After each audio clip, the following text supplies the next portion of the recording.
La necesidad de acortar distancias entre Galicia y la meseta es una constante histórica siempre de actualidad.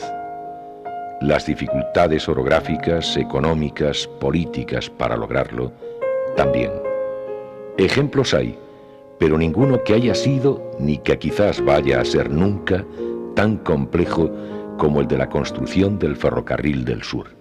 Este constituyó un desafío para la ingeniería y para una numerosa mano de obra frente a una geografía violenta en momentos históricos convulsos. Por esos raíles transcurre parte de nuestra historia que este documental quiere resaltar. Es también un reconocimiento a las personas que la vivieron directamente, a los que murieron en la vía o al pie de ella, a los vivos y a los muertos.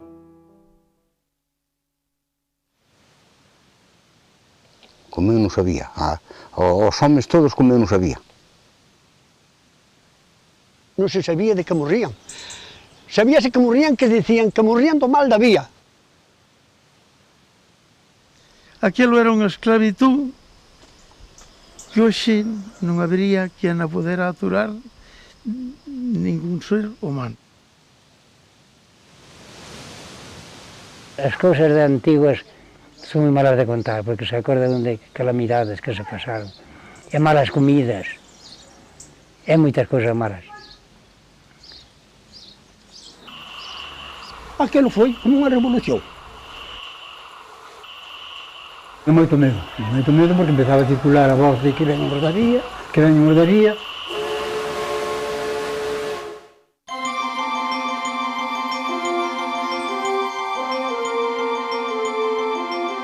Tiene que salvar difíciles etapas de montaña, con un tercio de su recorrido bajo tierra. Un tren como este estrena en 1957 uno de los trayectos de ferrocarril más duros de la península. En algunos tramos, el tránsito subterráneo se eleva al 60%. Entonces es tan abundante y rápida la sucesión de túneles que fácilmente el viajero pierde la cuenta si intenta enumerarlos.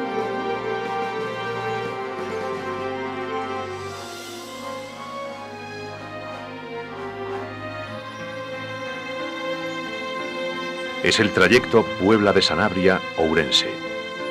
Construir los 140 kilómetros de este recorrido endiablado por la parte sur del gran macizo de Manzanera representa en su tiempo una obra faraónica en trabajo, dinero y años.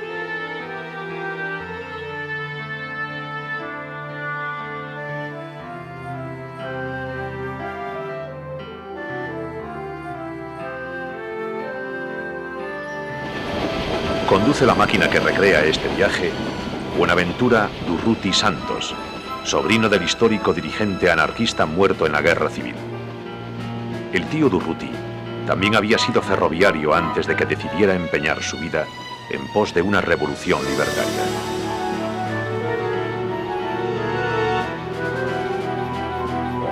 Esta es una de las últimas líneas de tren abiertas en España. Su construcción, con un plazo de terminación previsto de 5 años, acaba pasando por 2 dictaduras, una república y una guerra civil. Finalmente hacen falta casi 30 años de obras y el trabajo de más de 15.000 hombres. Varias generaciones de obreros, los llamados carrilanos, protagonizan sin saberlo la más trascendental obra de ingeniería que hasta entonces había visto Galicia. Esta es la historia del esfuerzo no valorado de esos hombres, de los pocos que viven y de los muchos que murieron, víctimas de accidentes y enfermedades derivadas de los duros trabajos en esta línea de ferrocarril. Personas con nombres que no cuentan para la historia oficial, escritas solo con inauguraciones.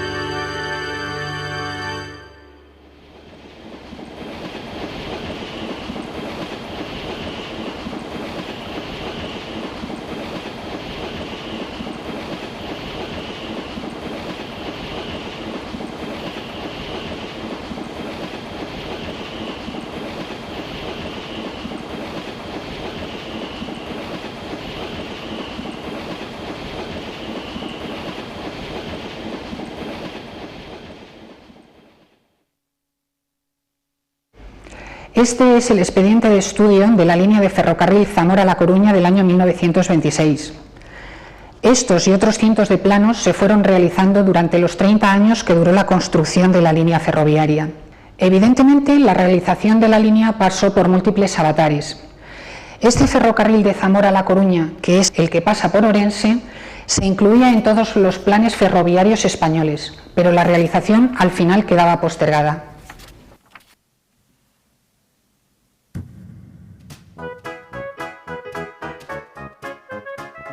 Ya a mediados del siglo XIX, en los inicios del ferrocarril en España, se proyecta una línea que una Madrid con el puerto de Vigo. Partiría de Medina del Campo, ya conectada con la capital, y enlazaría con Zamora, Ourense y Vigo. Primero se construye, y muy fácilmente, sobre un terreno llano el tramo Medina-Zamora. Pero sobre la prolongación de la línea desde Zamora, una comisión de ingenieros dice lo siguiente, refiriéndose a la zona Puebla de Sanabria-Ourense. En la línea de Zamora-Ourense hay que vencer dificultades enormísimas. Atraviesa una comarca donde no se encuentra una sola población que llegue a 2000 almas. No merece la pena la construcción de esos kilómetros, que quizás serán los más difíciles de España. Este informe, a modo de sentencia condenatoria, pesará como una losa sobre el proyecto Zamora-Ourense, que queda aplazado sine die. Sí se termina mientras Ourense-Vigo.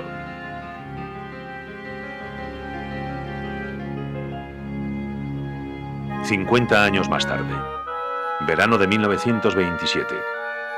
Aquí vemos a Primo de Rivera en el balneario de Mondariz tomando las aguas. Su gobierno acaba de decidir el tendido de nuevos ferrocarriles.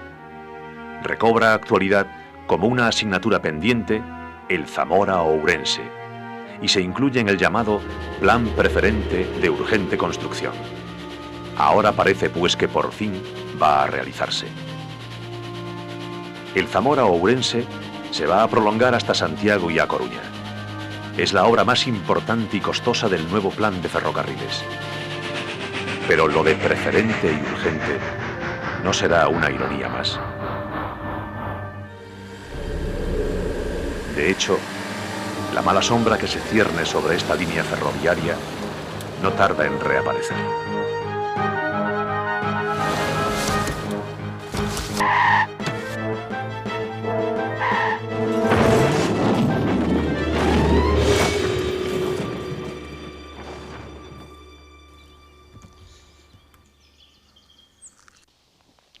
Aquí nesta curva foi onde se matou un ingeniero España. Era de noite, e viñan da Gudiña dun banquete, e dixo ao chofer, deixame o volante que vou conducindo ele. O chofer que ativocouse. En vez de frenar, acelerou.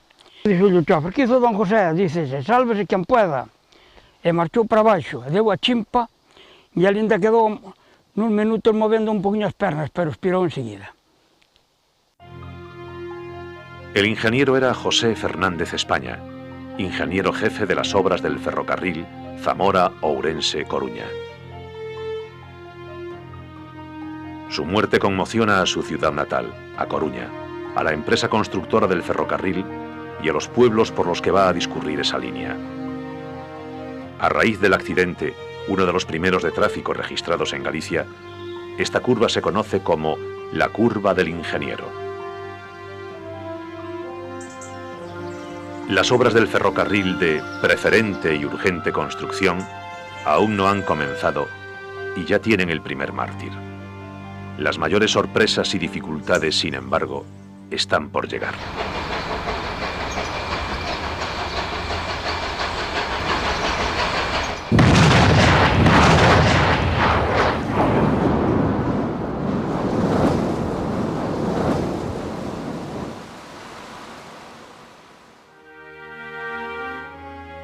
Los reyes Alfonso XIII y Victoria Eugenia viajan en 1927 hasta A Coruña. Vienen para inaugurar las obras que por fin comienzan y lo hacen a buen ritmo, empleando a unos 15.000 obreros. Tienen un presupuesto de 350 millones de pesetas de la época para el trayecto completo Zamora a Coruña. La mitad de ese dinero lo absorberá nuestro tramo Puebla de Sanabria-Ourense. En él estamos. Nos vamos a adentrar en el túnel de ferrocarril más largo de la península, el de Padornelo. 6 kilómetros de oscuridad. Es el número 19 de la línea, pero aún hoy también se le conoce como el 12, su antiguo número de obra.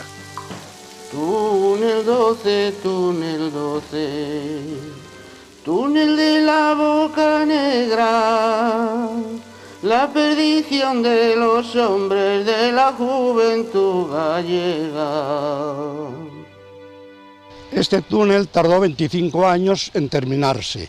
Se empezó en el año 1928 y se terminó en el 1954.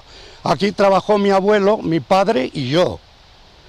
Y era tan largo que cuando íbamos a la boca de allá eran 6 kilómetros más que teníamos que andar y después desandarlos a la vuelta.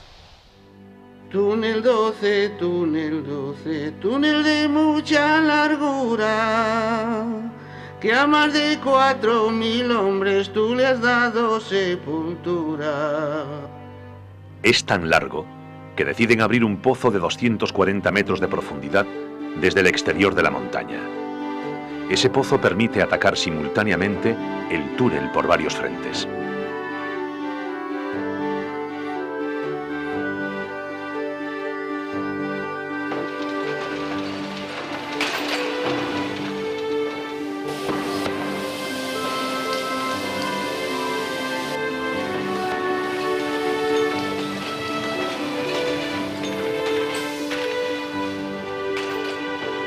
Hoy se guarda como pieza de museo la piqueta con la que se golpeó para unir las dos entradas de este inmenso túnel. Dice la placa dorada que esa unión se produjo el 12 de diciembre de 1939, año de la victoria. Los enormes esfuerzos que requiere Padornelo llevan a crear expresamente un pueblo, Campamento de Santa Bárbara.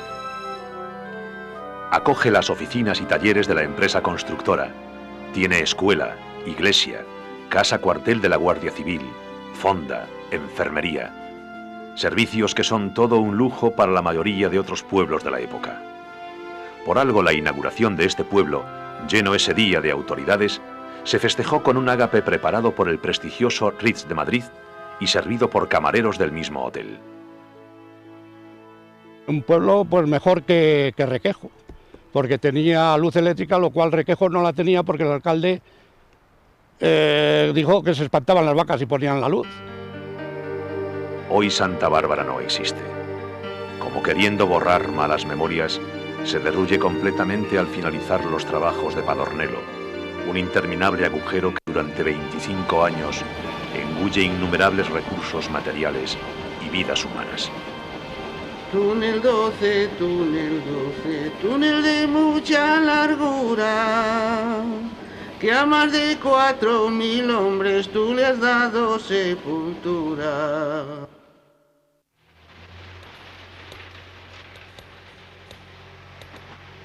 Había muitísima xente traballando, xente da zona e tamén da fora. Aquilo foi como unha revolución, porque naqueles sitios nunca se oíra nada de política ni sindicatos. Entonces empezan as reclamacións.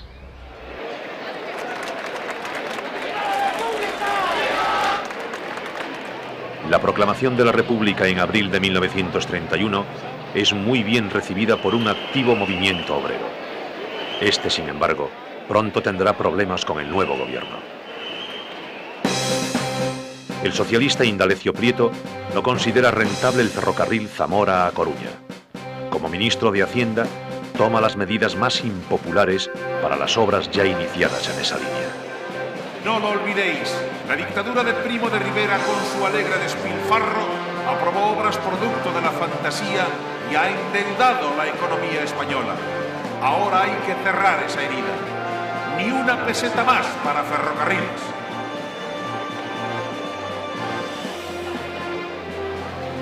Las obras del ferrocarril gallego, que en estos momentos ocupan a unos 12.000 obreros, son paralizadas por el gobierno. La medida desencadena un largo y duro conflicto.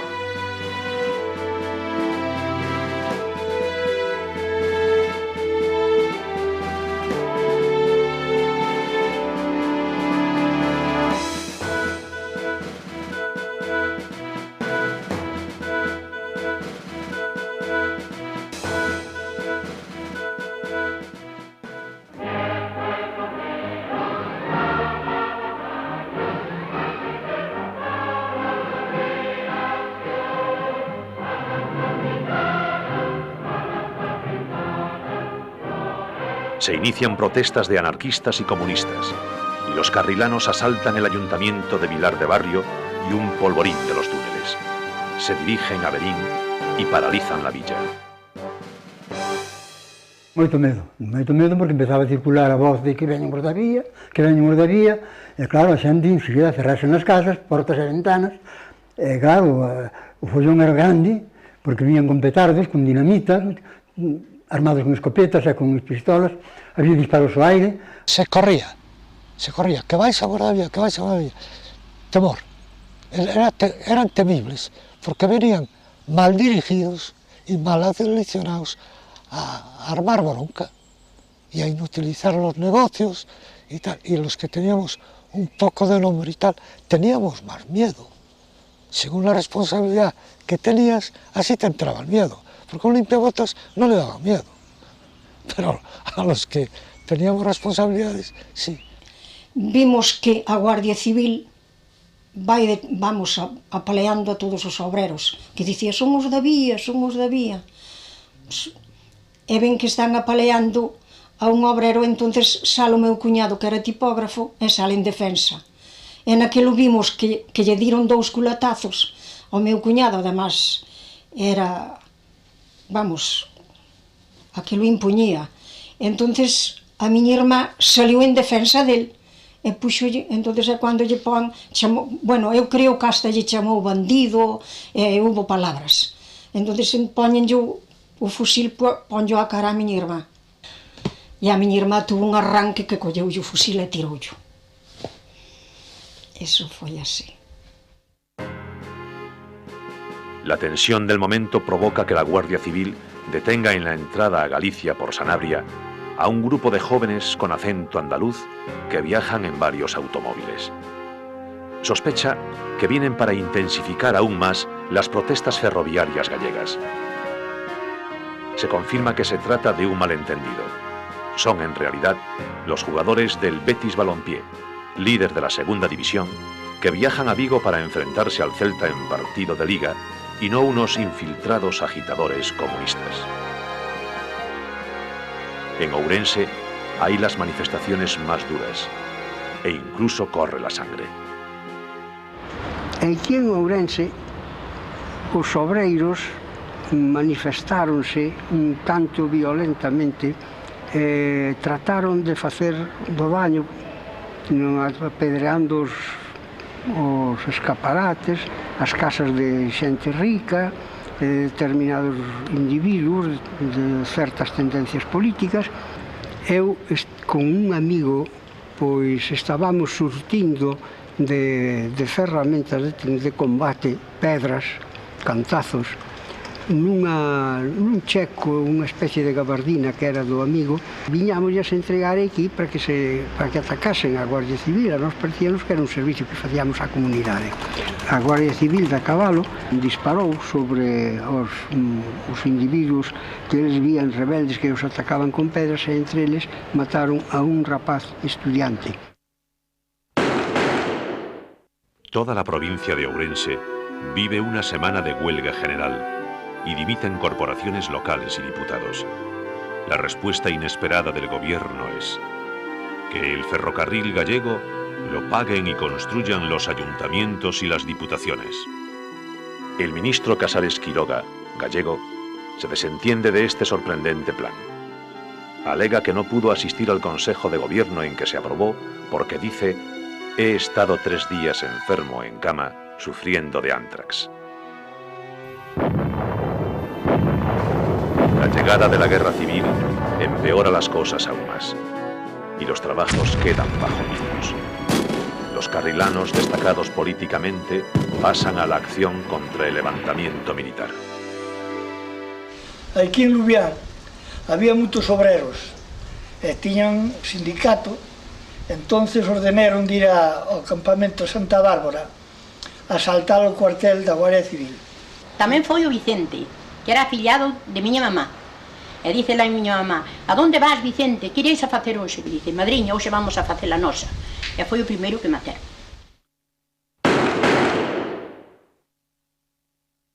Nos tiñamos 5 obreros de peóis en casa. E entón, cando foi que marcharon a asaltar o campamento de Santa Bárbara, pois, como mataron a un dos que foron de aquí, entón escaparon todos a desbandada. Aquela noite marcharonse todos de por aquí. E a nos, pois, non nos pagaron nada do alquiler. Mas un deles estaba cunha pulmonía na cama e viñeron os falangistas de Puebla e fixeron levantar da cama, pois fixeronle comer parte da corbata, que tiña unha fouce e o martillo pintada a corbata. E simplemente por eso, pois marcharon co el e mataron para aí para camiño de Zamora.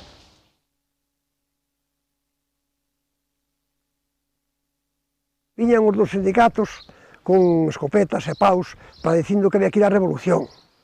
En unha ocasión daquelo dixo, o rapaz pediu a palabra, dice: "Compañero presidente, es para decirlle que o cura do meu pueblo é fascista e pistolero e hai que matalo." El primer consejo de guerra que se celebra en Ourense juzga a 8 carrilanos por sedición.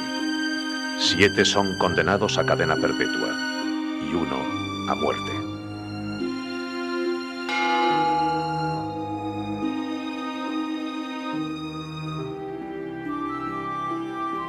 Acaba la guerra, y el nuevo régimen demuestra también en estas obras sus modos. Por supuesto, desaparecen las reclamaciones laborales y a mayores surgen inesperados compañeros de trabajo, presos políticos. En 1940 se establecen en la zona del Padornelo 2 destacamentos penales para la construcción de los túneles en esos kilómetros diabólicos. Duermen en barracones como este, construidos por ellos mismos. Eran presos políticos. E a xente estudiada, a mitad deles. Fíjese usted a un médico que le meten un pico nunha maza, ou sea, un pico nunha pala na mão, que le parece? Ou a un abogado, ou a un periodista, ou a un xente desta con carrera, que había moitos con carrera, ojo. Personas inteligentes, como non eran como nós, ni moito menos, eran xente guapa.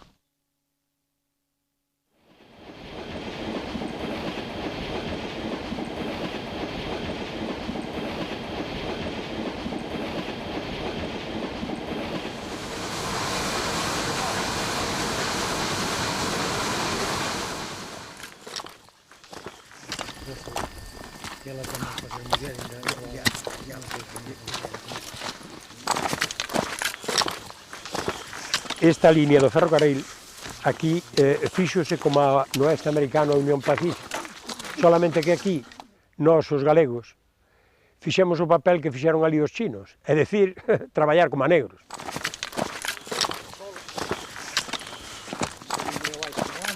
Botábamos 2 horas de camiño, dúas para hasta chegar ao traballo e 2 de volta. No relevo da tarde, da noite, se non había escombros unhas veces, que faltaba escombros, non había luz para barrenar, esperábase ali ás veces 1 hora hasta 2. Volvíamos outra vez para casa sin ganar nada. O viaxe, moitas veces cando era no inverno, había que levar un paraguas porque chovía e nevaba e mollábaste. E tiñas que estar 8 horas despois adentro do túnel, barrenando a polvo. Estos túneles guardan historias de muertes, de salvados de la muerte por los pelos, de imprudencias y de miedos.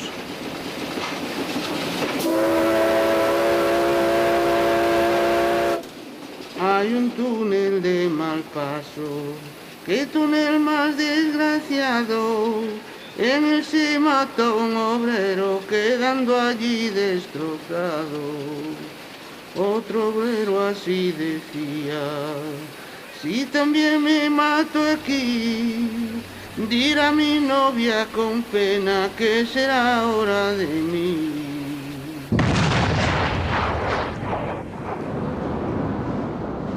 Unha vez houve un derrumbamiento, un señor quedou presionado por as pernas, entonces claro, non o daban quitado, corría o riesgo de que se ira desprendendo, quedaran todos ali presionados, entón o señor gritaba, dice, por Dios, cortaime as pernas e sacaime daqui, non me deixedes.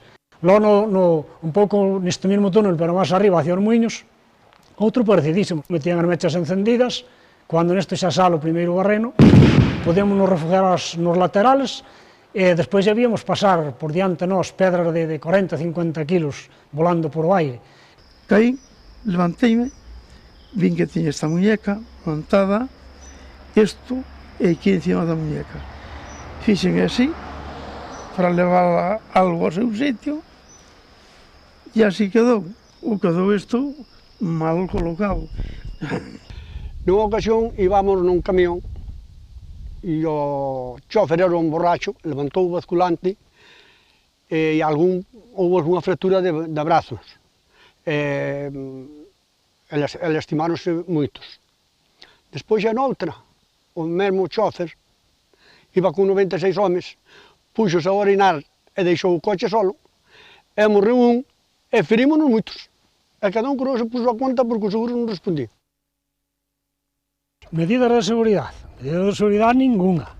Tanto é así que eu con 12 anos que andaba de pinche, manejaba os pistóns, a dinamita, a gasolina, que incluso tiña na casa a dinamita para volar o pueblo, se quixera. Escondía na parede, a parede tamén, a casa era bella, e metía entre as paredes. E depois, cando vin, fun a mil e cando vin estaba toda tapada xa. Xa deranlle ya non había buratos, nin sabía onde quedaba. En medio de este túnel hay una fuente con agua, sangre de esta buena gente que atraviesa las montañas.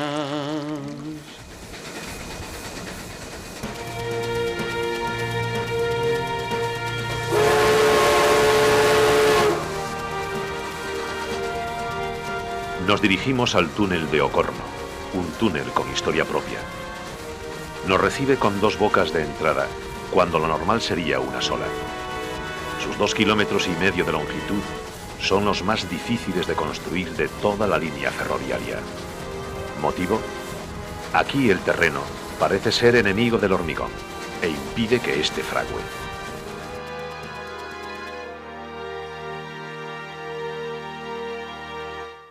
Meteuselle tanto cemento que incluso tuvimos que importar cemento de Polonia, de hecho un barco completo en unha ocasión de 15.000 toneladas, que lo transportamos desde Coruña hasta o lugar hasta a zona esa, con trenes e camións, enlledouse en tal cantidad para colmatar todas as fisuras da montaña que incluso se nos escapou a inyección, a lechada ao río, e incluso matamos as troitas do río, o cual nos costou unha sanción importante en aquel tempo. Al no encontrar los ingenieros solución ante la perseverancia del túnel por derrumbarse, deciden entonces lo que no ha sido necesario en toda la línea: construir en vez de una, 2 bóvedas. Una nunca llegará a terminarse.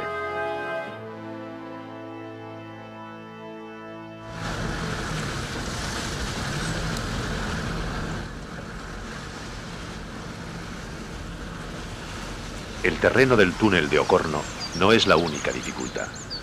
Faltan caminos y carreteras, y para subir los materiales hay que instalar cables teleféricos. Los vecinos de la aldea de Toro, que corona el túnel, tienen así un recurso para salvar su incomunicación.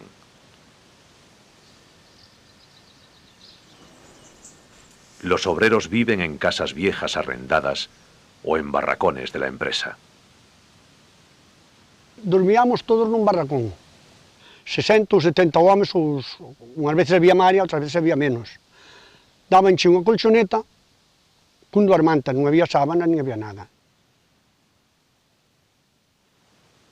E as colchonetas cheas de xesta, eran rellenadas con xesta. E a mañá, cando te levantabas, aparecían nas espaldas un tatuaje moi bonito, marcado. das xestas. Todo cheo de ratos. Dunha vez pasoulle un rato por a cara e dice así, debemos dar na neve que levamos ver fríos. Piojos y ladillas son también otra amenaza para la vida de los obreros en los barracones.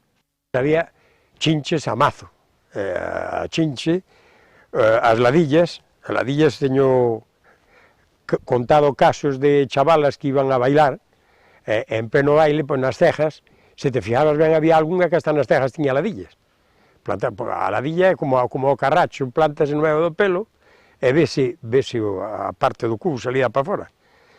Un día de sol, un domingo, que estaban parados, decidiron entrarlle a saco ás ladillas e decidiron raparse as partes de vello do pubis, po cual sacaron unhas cuchillas de afeitar daquelas palmeras que había, afiáronas nuns vasos e empezaron a rascar máis que a cortar, a rascarse as partes. E despois, para acabar coas ladillas, frotarse esas partes con queroseno, que eran o que tiñan para os candiles. E cando se empezaron a frotar, pois baixaban a rolos polo medio das pedras para baixo e a metelo cunha agua, porque ardían, vamos.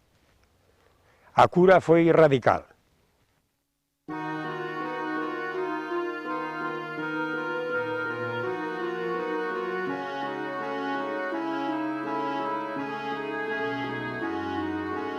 Non se ganaba para o pan que se comía. Que vindalo unha vez me dixo o capataz Manuel, se vendes a merenda, faz máis cuartos que vir traballar. Eu digo, sí, de acordo, vendo a merenda, pero despois, que lle pasa ao meu estómago? Se non como morro. Eu son dichoso dende que me casei, porque collí unha muller que era unha virgen para mí. Eu antes pasei moi mal, e quería moi mal.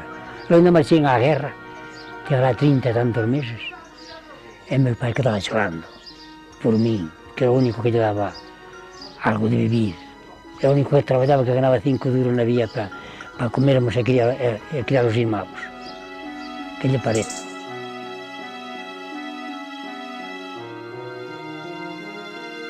Aquilo era unha esclavitud que hoxe non habería quen a poder aturar ningún ser humano. A esclavitud que pasamos nós entonces.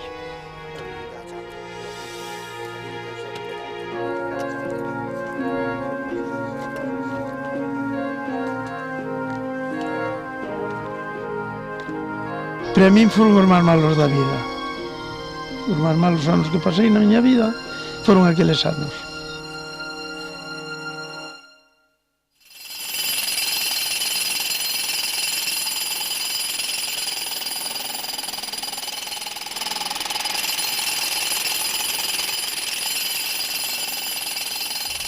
Trabajando con los martillos se hacía tantísimo polvo que no se veían unos a otros.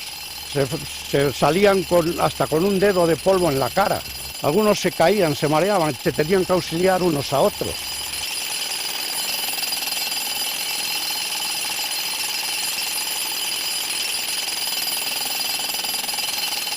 Eu andaba de caballista. E eu via que tiña que quitalos todos os días, 2 ou 3 homens no alto do bajón dos escombros para fora. Cago na flor. Mas un día tamén fun eu, dixen, pois a ver, hostia, a pouco máis non chego a casa.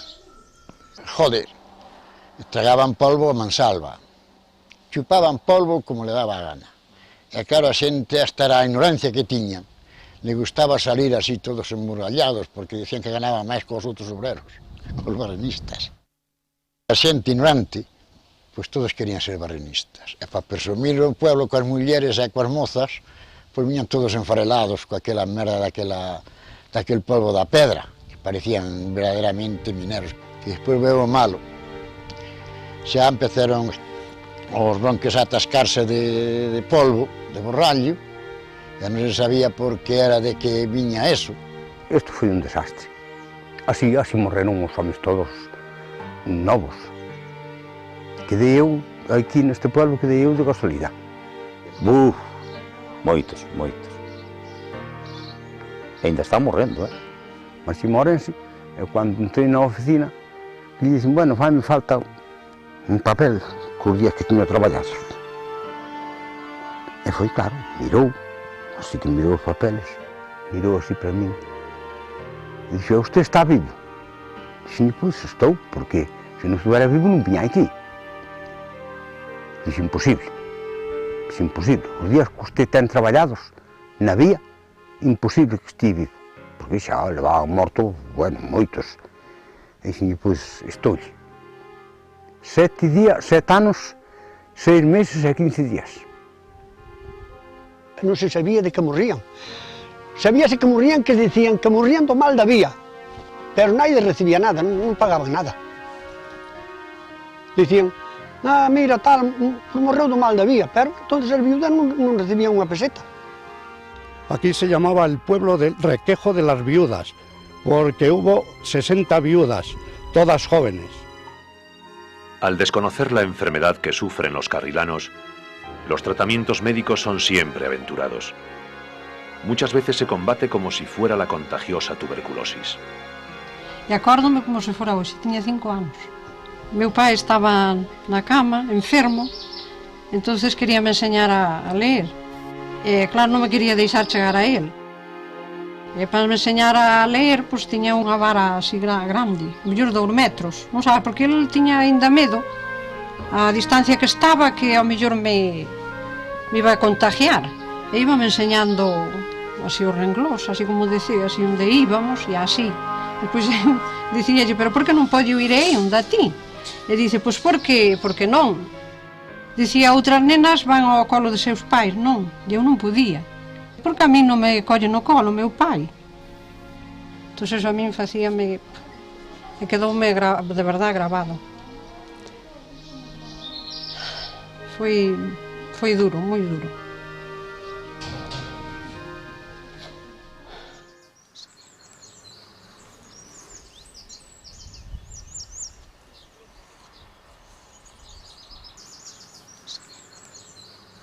Morían y no se sabía de que morían, porque no se sabía lo que era la silicosis. Silicosis. Pronunciar aún hoy esa palabra maldita en estas zonas del ferrocarril provoca un repentino asalto de los peores recuerdos de los trabajos en la vía. Houve aquí fulanos que cando o médico lle dixo que tiñan a silicosis, eu creo que ao cabo dun ano ou ano e medio, que morreron, ca pensión que colleron. Me cago en Diola, cando me dixo, puxeme medio tolo. Xa nin quixen saber nada, nin quería ir ao médico, nin quería nada. Xa me cago, como sabía o que pasaba xa, porque xa vira que morreran moitos, deso dixen, pois a min que me queda. Dixen, bueno, pois, acabeime, para morrer cualquier día, como os outros. Porque ademais a moita estaba no pueblo, meu pai tamén morreu deso, da silicosis. Tener el trabajo en el túnel al lado de casa. Lo que parece ser una ventaja, esconde en realidad una trampa letal. La silicosis hace estragos en los pueblos muy próximos a los túneles, porque al caminar poco, disminuye la posibilidad de expulsar de los pulmones el polvo mortífero. Como eu non sabía, os homes todos como eu non sabía. Eso non hai volta, os túneles.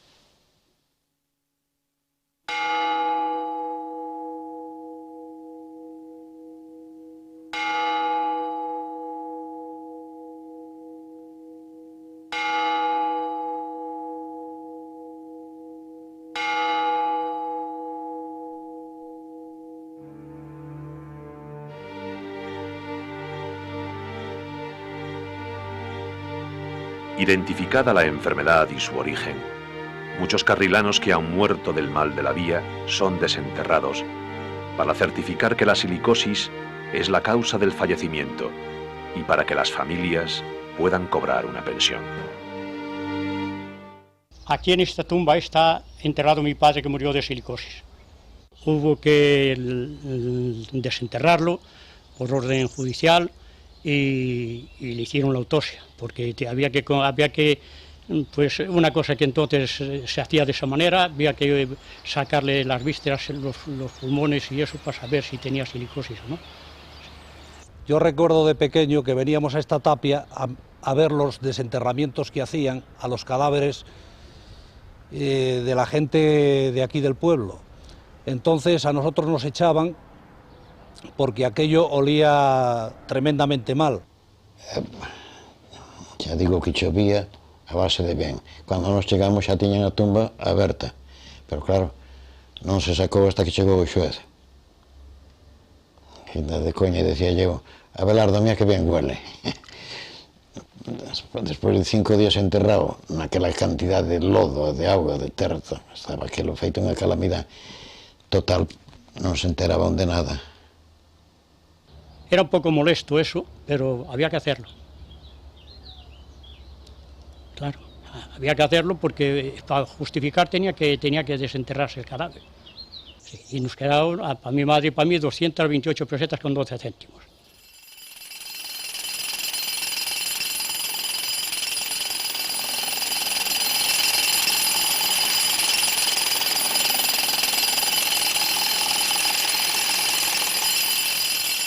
El que trabaja en el túnel no tiene amor a la vida. Yo como también trabajo, no sé si me mataré. Llevo pena de mi novia, solita la dejaré.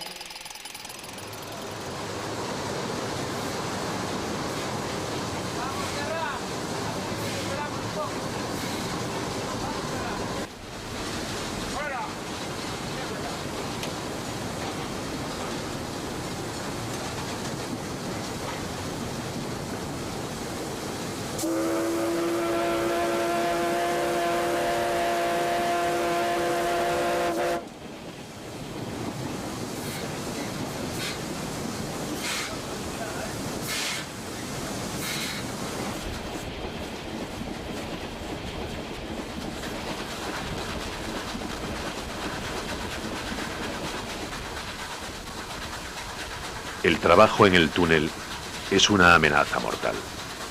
Sin embargo, también hay historias con un final feliz.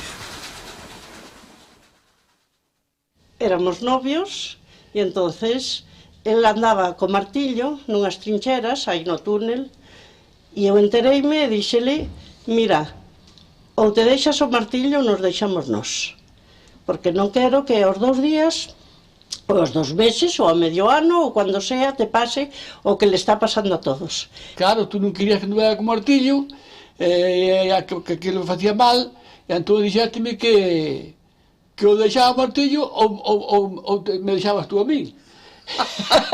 Entón eu, como te quería moito, pois tú deixaba o martillo.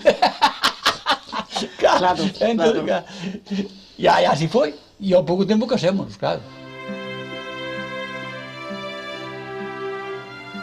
Todos os que traballaron nos túneles morreron de silicosis. Meu marido a este non afectou nada, porque tuvo que marchar á guerra, que foi o que salvou. Historias de supervivientes, enfermos y muertos. Las obras de la vía van acercándose por fin a su terminación, 30 años después de haber comenzado.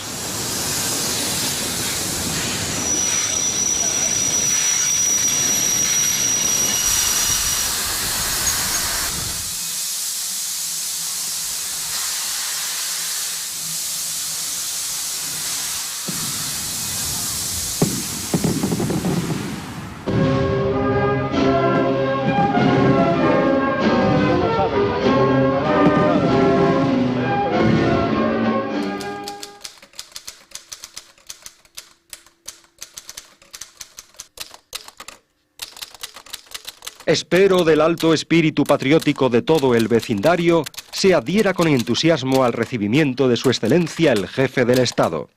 El lunes 1 de julio, ventanas y balcones estarán engalanados. Todas las calles deberán estar barridas, haciéndolo cada vecino frente a su portal. Para poder asistir al recibimiento, se cerrarán todos los establecimientos.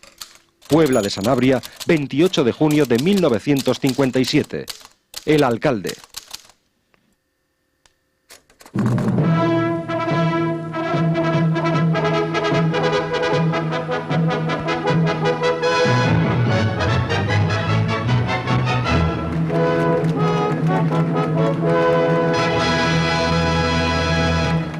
inaugurar el tramo ferroviario Puebla de Sanabria-Orense, penúltimo de la línea Zamora-Orense-La Coruña, a la primera de las localidades citadas llega su excelencia el jefe del Estado, que es recibido con cariñosas muestras de adhesión.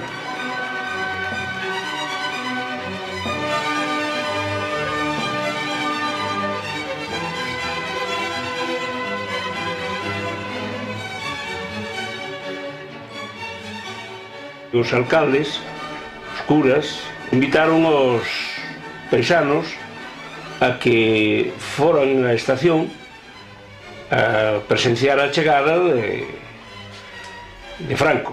A xente subía en autobuses, subía en camións, a pé, e inclusive subía en burro. Isto coincidía en un luns que, claro, foi declarado como quen di día de festa. Foi todo un acontecimiento. E cando chegaba Franco ás estacións, berraban por os altavoces: «Vive el mejor caudillo del mundo!».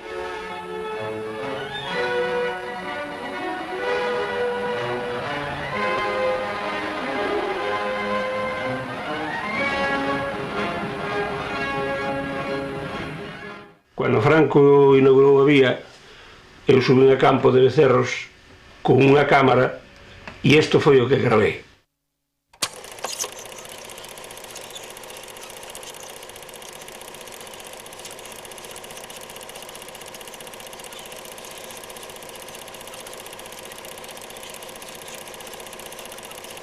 A xente iba contenta, primeiro porque non lle costaba cartos. O caso era ir e ver e pasar unha boa tarde, aplaudir, merendar, beber, todo ilo gratis. E segundo porque iban a ver daquela Franco, que era o que mandaba, e a súa muller, que tamén mandaba.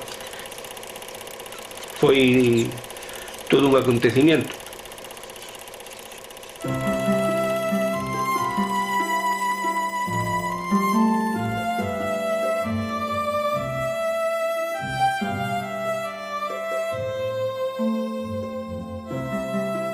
En todas as estacións do ferrocarril dábanlle flores á muller de Franco.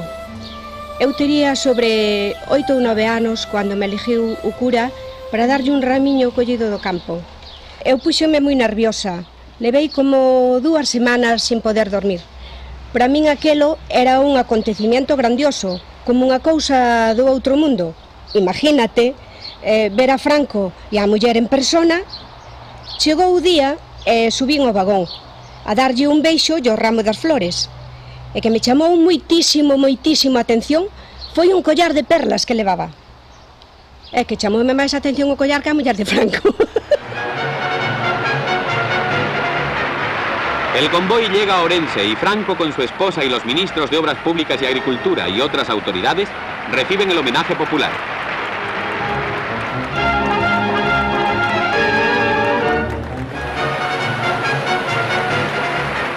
Aquí na Alameda de Ourense había unha morea de xente para recibir o caudillo. Nos viñamos aquí todas as tardes, un grupo de amigos, a falar dos nosos sonetos e nesto Víctor Campio fixouse nunha enorme pancarta. Efectivamente, a pancarta era enorme e dicía: Franco nos enlazó. Recordo que nós comentamos humorísticamente a frase porque tiña un dobre sentido. Franco nos echou o lazo. Decidimos abandonar a concentración, pero nese momento notamos que un policía vestido de paisano nos seguía. O policía preguntounos: a donde van ustedes? E contestoulle algún: vamos a dar un paseo. Entón el dixo: teñen que volver a escoitar o discurso do caudillo e despois poderán seguir dando paseo. El jefe del Estado se dirige a pie al edificio de la Diputación Provincial, rubricándose así una brillante jornada constructiva de España y del régimen.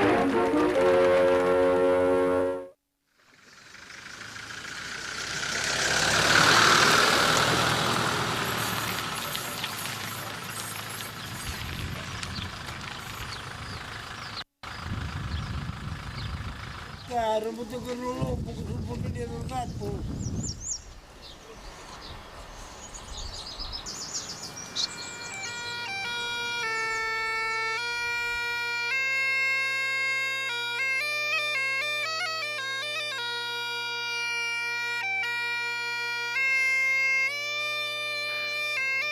Aquí donde ahora suena la gaita, hubo desde el inicio de las obras del ferrocarril barracones de madera que albergaban a un centenar de carrilanos. Los atendía la familia de Carmen y Ángel. Hoy ellos son los únicos vecinos del lugar. Aquello eran otros tiempos. Como non había relós, pois os irmãos deste tiñan que salir por aí que adiante a traballar. Miña sogra, ao sentir o galo, pois chamábos. Entón, pois claro, os galos cantan cando lle parece. Sería a 1 ou as 2 da mañá, chamou aos fillos, que marchasen que era horas. Marcharon por aí que adiante, e como era tan de noite, había moitos lobos. Auleaban os lobos, todo por aí que pos terlumbeiros, auleaban os lobos. E eles marcharon andando cara a Udiña, pero como era tan de noite, había unha vagoneta de sacar os combros dos túneis para ir na boca da lá dese túnel. Entón, para ali, colleron medo e deronlle volta á vagoneta e meteronse debaixo da vagoneta. E logo, ao ser día, arrancaron para o traballo, porque lle tiñan medo aos lobos. Carmen y Ángel no se marcharán de momento de esta montaña. Les da salud y desde luego un innegable sentido del humor. Os dous solos aí que vivimos, porque non temos pa onde ir. Los para a residencia pegannos un purgante fuerte e ya está. Entón, pois así imos vivindo. Claro, un purgante bo. Claro, hoxe ainda estamos contentos porque ímonos movendo, ímos traballando por aí que algo para ir vivindo, e así.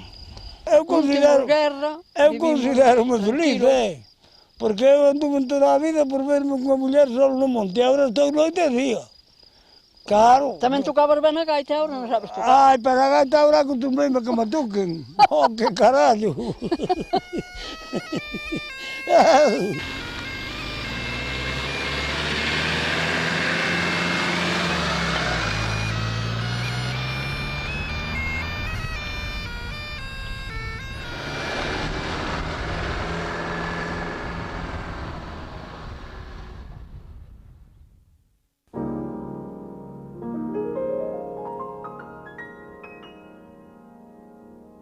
La memoria es lo único que queda ahora de 30 años de trabajos y fatigas de más de 15.000 hombres que levantaron estaciones y abrieron túneles. 15.000 hombres de los pueblos próximos a la línea ferroviaria y no tan próximos. Gallegos del resto de Galicia, portugueses, andaluces, murcianos, mineros de Río Tinto, de la Unión.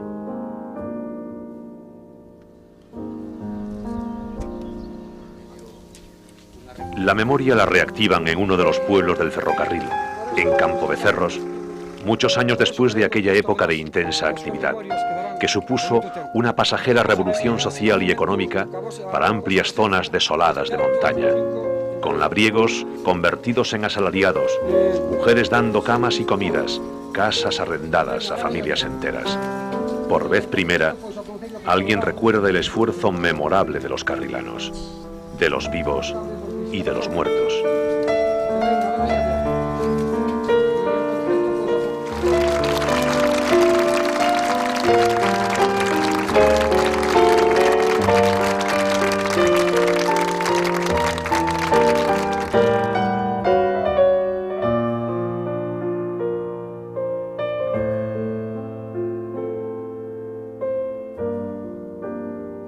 ¿Y el futuro?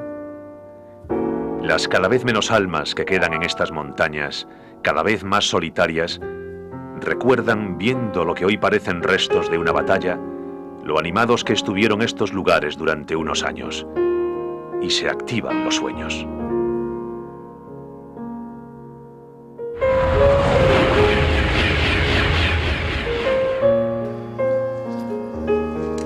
Eu ave vai pasar por aquí.